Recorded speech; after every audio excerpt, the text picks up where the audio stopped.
Em boa parte do mundo, especialmente no Brasil, o sucesso e as glórias no futebol se concentram nas capitais. Quase todos os estados têm um ou mais clubes da principal cidade dominando os títulos, sejam estaduais ou nacionais. Porém, estar nas capitais nem sempre garante sucesso, como acontece com algumas equipes. No vídeo de hoje, vamos conhecer 9 clubes sediados em capitais brasileiras, que possuem poucas glórias na história, poucas conquistas na sala de troféus. Deixe seu like e se inscreva no canal, se for novo ou nova por aqui. Mas antes, reforço o pedido de inscrição no canal. Cerca de 90% do público assiste os vídeos, mas não é inscrita por aqui. Não deixe de se inscrever para fortalecer ainda mais este sonho. Vamos começar pela região Nordeste, com o América de Fortaleza, no Ceará. O clube possui apenas 3 títulos em sua história, 2 no Campeonato Cearense. O primeiro, em 1935, não possui registro. O bicampeonato veio 31 anos depois, em 1966. 6 clubes disputaram o estadual, e no primeiro turno o América foi líder com 16 pontos, garantindo vaga na final. No segundo turno, o América poderia ser campeão direto, eliminando as finais, e assim fez. Com 7 vitórias em 10 jogos, repetiu os 16 pontos, liderou novamente e garantiu o título cearense. Depois dessa glória, o América sumiu dos holofotes e só voltou a erguer uma taça 47 anos depois, em 2013. Jogando a terceira divisão naquele ano, o clube liderou o Grupo A, superando Maguari, Calouros do Ar e Terra e Mar. Na semifinal, em jogo único, o clube venceu o Itarema por 1-0, avançando para a semifinal e garantindo o acesso. Na decisão, também em jogo único, empatou em 0-0 com o Barbalha, faturando o título nos pênaltis, após vencer por 4-2. Em 2015, após o rebaixamento na segundona, se licenciou do futebol. O América ainda possui conquistas de torneio início, porém ele não será considerado no vídeo. Descendo para o sudeste, é a vez do tradicional Campo Grande, clube da zona oeste do Rio de Janeiro. Assim como o América, o Alvinegro Carioca possui 3 conquistas. A primeira veio em 1982 e logo o Nacional. Na Série B daquele ano, em um grupo de 6 clubes, o Campusca foi líder, com 4 vitórias e 9 pontos somados, avançando para a segunda fase. Na segunda fase, em um triangular, o Campo Grande podia garantir o acesso para a elite no mesmo ano. Porém, acabando em segundo lugar, atrás do Atlético Paranaense, continuou na segundona. Nas oitavas de final, encarou o Goiás e depois do 0-0 na ida, atropelou por 4-0 na volta, avançando de fase. Nas quartas, diante do River do Piauí, o Campo Grande venceu os 2 jogos por 3-2 e 4-0, seguindo para a semifinal. Nas semis, passou um caminhão por cima do Uberaba, vencendo na ida por 4-0 e a volta por 2-0, 6-0 na soma do placar e a vaga na decisão. Na grande final, 3 jogos foram necessários, contra o CSA. Depois de perder a ida em Maceió por 4-3, venceu a volta por 2-1, forçando o terceiro jogo. Novamente em casa, bateu os alagoanos por 3-0, conquistando a segundona em 82. 3 anos depois, em 85, foi a vez de levar a segunda divisão do Rio. Em fase única e pontos corridos, o Campusca foi líder e campeão invicto, com 13 vitórias e 9 empates. Subiu para a elite ao lado do Mesquita. Por fim, em 2024, veio o terceiro título. Na quarta divisão carioca, o Campo Grande liderou a primeira fase e já garantiu o acesso, por conta de desistências nas divisões acima. Na semifinal, o Campusca despachou o Carapebus com 2 vitórias, por 3-1 e 1-0. Na grande final, superou o Bom Sucesso, novamente com 2 vitórias, por 2-0 e 2-1, faturando a quartona do estado. Voltando ao Nordeste, chegamos em Alagoas, para falar da Sociedade Esportiva 7 de Setembro, em Maceió. O clube é dono de apenas 2 títulos, o primeiro em 1994, e ambos na segunda divisão. Na primeira fase, o clube liderou um triangular e avançou, superando Dínamo e São Sebastião. Na fase final, o clube garantiu acesso, ao lado do Batalhense, e o título da segundona com a liderança. Deixou para trás ainda as equipes do Dínamo e do Jacioba. 21 anos depois, em 2015, o 7 conquistou o bicampeonato, em uma esvaziada segundona. Com apenas 3 clubes, a liderança veio com 7 pontos, mesma pontuação do Penedense. Pelo saldo de gols, o 7 foi campeão. Desde 2020, a equipe está licenciada do futebol. Na região norte, temos o Sport Belém, o clube que só foi campeão uma única vez. Essa conquista veio na segunda divisão do Pará, em 2008. Em fase única, o clube fez apenas 4 jogos, vencendo 3, liderando e garantindo assim o título. Ao lado dele subiu o time Negra, atualmente chamado de Carajás. O tópico é tão rápido que vale até mostrar os 4 jogos feitos pelo Sport Belém na campanha. O clube entrou em campo pela última vez em 2023, quando caiu nas quartas de final da Segundona Paraense. Passando pelo sul do Brasil, é a vez do J. Malucelli, equipe extinta em 2017. O clube faturou 3 títulos e, por coincidência, teve 3 nomes. No início, o Jotinha foi conhecido como Malutron, fase em que foi campeão por 2 vezes. Na época, vale mencionar, o clube jogava em São José dos Pinhais, cidade na Grande Curitiba. No ano 2000, o clube foi campeão do módulo verde e branco da Copa João Avelange, equivalente à Série C do Brasileirão. Na primeira fase, em um grupo de 7 equipes, foi vice-líder, avançando junto com o Et Jundiaí e o conterrâneo União Bandeirante. Na segunda fase, em um grupo de 4 equipes, apenas o líder seguia adiante, e foi o Malutron. Com 4 vitórias e 14 pontos, deixou para trás Rio Branco de Americana, Friburguense e Santo André. Por fim, a terceira fase, onde novamente só o líder do grupo avançava. Superando Tunaluso, Et Jundiaí e Motoclube, o Malutron se garantiu na decisão do módulo.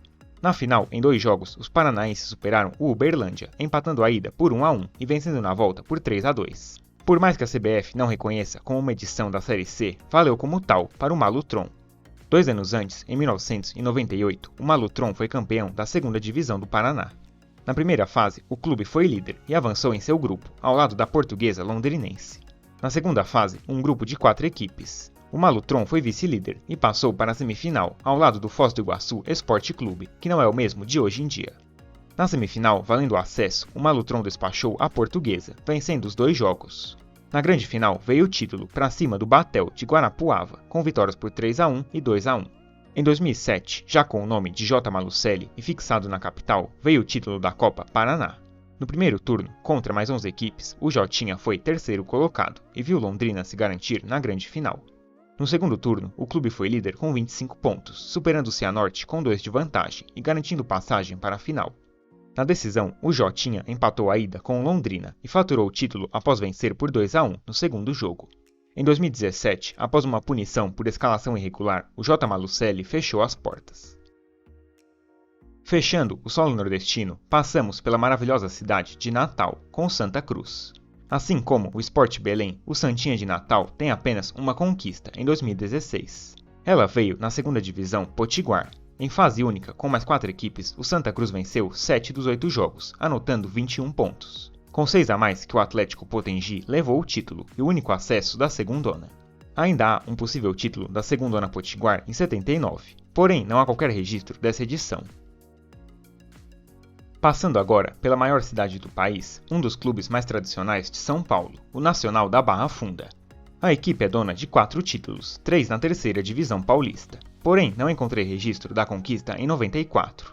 O bicampeonato da Série A3 veio no ano 2000. Na primeira fase, em um grupo de 4 equipes, o Nacional foi líder, garantindo vaga na semifinal dessa fase. Nas semis, o clube despachou o Marília, vencendo os 2 jogos por 1-0 e 3-0. No final dessa primeira fase, o Nacional encarou o Olímpia e podia garantir o acesso para a 2ª Divisão do mesmo ano. Porém, depois de vencer a ida por 1-0, levou 3-0 fora de casa e com isso seguiu na Série A3 para o resto do ano. Na segunda fase, em pontos corridos, o Nacional foi terceiro colocado, atrás de Garça e Oeste, avançando para as quartas de final. Nas quartas, diante da Independente de Limeira, o Nassa empatou os 2 jogos por 0-0, avançando por conta da melhor campanha. Na semifinal, encarou o Oeste, e depois de empate na ida por 1-1, o Nacional venceu em Itápolis por 1-0, avançando para a decisão. Na final, o líder da segunda fase pela frente. Após empatar em casa por 1-1, o Nacional faturou o título fora de casa, vencendo o Garça por 1-0. Em 2017, os nacionalistas levaram o tricampeonato da Série A3. Na primeira fase, a equipe anotou a 6ª colocação, sem maior destaque, mas suficiente para avançar de fase. Nas quartas de final, o Nassa superou o Rio Branco, após 0-0 na ida e vitória por 3-1 em Americana. Na semifinal, valendo acesso, o Olímpia, líder da primeira fase, e que venceu o jogo de ida na capital por 2-1. Na volta, o Nacional venceu por 1-0 e nos pênaltis levou o acesso para a Série A2. Na grande final, a Inter de Limeira, vencedora do jogo de ida por 1-0. Na volta, o Nacional foi até Limeira para levar o título, com vitória por 2-0. Alguns anos antes, em 2014, o Nacional ainda conquistou a Bezinha. Na primeira fase, o Nassa foi líder de seu grupo, seguindo adiante ao lado de Taboão da Serra e Guarujá. Na segunda fase, um grupo difícil, onde o Nacional ficou em terceiro lugar, atrás de União São João e Atibaia. Apesar disso, a campanha foi boa e classificou o Nacional pelo índice técnico. Na terceira fase, contra Barretos, União Mogi e Mauaense, o Nassa foi vice-líder e seguiu para a decisiva quarta fase. Na quarta fase, valendo o acesso, o Nacional superou Primavera, Olímpia e Grêmio Prudente para subir de divisão e ainda garantir passagem para a decisão da Bezinha. Na grande final, reencontro com o Atibaia, e como na segunda fase foi um adversário difícil, que venceu no interior por 2-1. Na volta, em casa, o Nacional devolveu o placar e ficou com a taça da Bezinha, graças à melhor campanha. No penúltimo caso de hoje, passamos pelo Rio de Janeiro, com o Madureira, clube da Zona Norte. Oficialmente, o tricolor suburbano acumula 3 conquistas em sua sala de troféus. O principal, sem dúvidas, é a Copa Rio, em 2011. Na primeira fase, o Madureira foi líder de seu grupo, superando o Duque de Caxias, América e Nova Iguaçu, avançando de fase. Na segunda fase, o tricolor seguiu para as semifinais, agora como vice-líder, atrás do Friburguense. No grupo, desbancou Serra Macaense, Volta Redonda e América. Na semifinal, o Macaé no caminho. Depois de vencer a ida por 2-0, o tricolor perdeu pelo mesmo placar na volta, precisando dos pênaltis para avançar à final. Na decisão, o Madureira venceu os 2 jogos contra o Friburguense por 2-1 e 3-2, faturando a Copa Rio de forma inédita. Anos antes, em 2006, o maior feito de sua história, na Taça Rio do Carioca. Jogando no grupo B, o Madureira foi segundo colocado e avançou à semifinal. Vale destacar que nenhum dos 4 grandes passou de fase. Nas semis, o tricolor empatou com a Cabofriense por 1-1 e nos pênaltis chegou na decisão. Na final, derrotou o Americano por 1-0, conquistando a Taça Rio e uma vaga na final do estadual, onde perderia para o Botafogo. Em 2015, o Madureira levou de novo a Taça Rio, mas de forma diferente. O Carioca daquele ano foi disputado em pontos corridos, todos contra todos. Na primeira fase, o Madureira anotou a 5ª posição, só atrás dos grandes e com um ponto a menos que o Fluminense. Naquele ano, a Taça Rio não foi uma disputa à parte, levando em conta os jogos entre os pequenos durante a primeira fase. Com esse critério, o Madureira fez 29 pontos, faturando o bicampeonato. Para fechar o vídeo, mais um 7 de setembro do Brasil, agora em Belo Horizonte. O extinto alvirrubro tem um único título, na 3ª divisão de 97. Na primeira fase, em 2 turnos, o 7 liderou contra outros 4 clubes, avançando para a fase final. Na fase final, 4 equipes em 2 turnos, por 2 acessos. O 7 liderou de novo, faturando o título e subindo de divisão ao lado do Fabril. No fim dos anos 90, o 7 de setembro fundiu seu departamento ao América Mineiro, encerrando suas atividades. Antes de encerrar, considere incentivar o canal financeiramente. Pelo botão Valeu Demais, você pode dar uma força extra, com um único depósito, pelo valor que desejar. Também há o Clube de Membros, e por apenas R$ 2,99 por mês, você tem acesso a benefícios, como os vídeos 1 hora antes dos demais inscritos. O vídeo de hoje fica por aqui. E você, conhecia as glórias dessas equipes? Deixe nos comentários, e não esqueça de deixar seu like, de se inscrever no canal e de hypar o vídeo aqui no YouTube. Caso tenha ideias para novos temas, deposite também nos comentários. Muito obrigado a todos, e até o próximo vídeo.